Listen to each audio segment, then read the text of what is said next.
Student visa માટે વારંવાર બદલાતા વિઝા નિયમોના કારણે ચરોતરના વિદ્યાર્થીઓ ભારે મુશ્કેલીમાં મુકાયા છે. તેમને જાણવું છે કે તેમને આઇએલ્સ કરવું પડશે કે નહીં કરવું પડે, ડિપેન્ડન્સને સાથે લઈ જવાશે કે નહીં લઈ જવાય. અને એટલા જ માટે અત્યારે હું આવ્યો છું નડિયાદ ઇન્સ્ટા વિઝાની ઓફિસે તેમના ફાઉન્ડર વિજય શાહની મુલાકાત.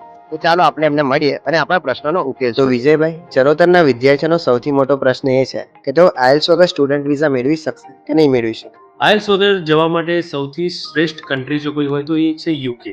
યુકેમાં શું છે કે તમારે 12મા ધોરણમાં ઇંગ્લિશમાં જો 70થી વધારે માર્ક્સ હોય અને અથવા તો તમારું ગ્રેજ્યુએશન ઇંગ્લિશ મીડિયમથી કરેલું હોય તો બહુ આરામથી તમે એક નાનકડું ઇન્ટરવ્યૂ આપીને તમે યુકેમાં આરામથી બહુ ટોપની યુનિવર્સિટીઝમાં એડમિશન્સ મેળવી શકો. અને એ સિવાય ચરોતરના વિદ્યાર્થીઓનો બીજો મોટો પ્રશ્ન છે કે તેમની સાથે ડિપેન્ડન્સ લઈ જઈ શકે કે ના લઈ જઈ શકે, અને કઈ કન્ટ્રીમાં તે લોકો અપ્લાય કરે તો ડિપેન્ડન્સ માટે પણ ઇઝી થઈ જાય. યુકેમાં ટોટ પ્રોગ્રામ જે છે એમાં ડિપેન્ડન્ટ્સ અલાઉડ નથી, પરંતુ જે રિસર્ચ પ્રોગ્રામ છે જે હવે સપ્ટેમ્બર માટે તો ઓપન નથી પણ જાન્યુઆરી 2026 માટે અત્યારથી ઓપન છે, જેની અંદર રિસર્ચ પ્રોગ્રામમાં ડિપેન્ડન્ટ સાથે જઈ શકાય છે યુકેમાં.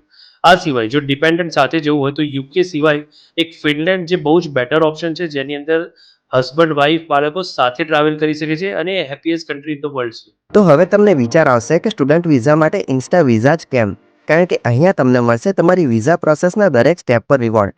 વધુ માહિતી માટે સ્ક્રીન પર આપેલા નંબરનો સંપર્ક કરો.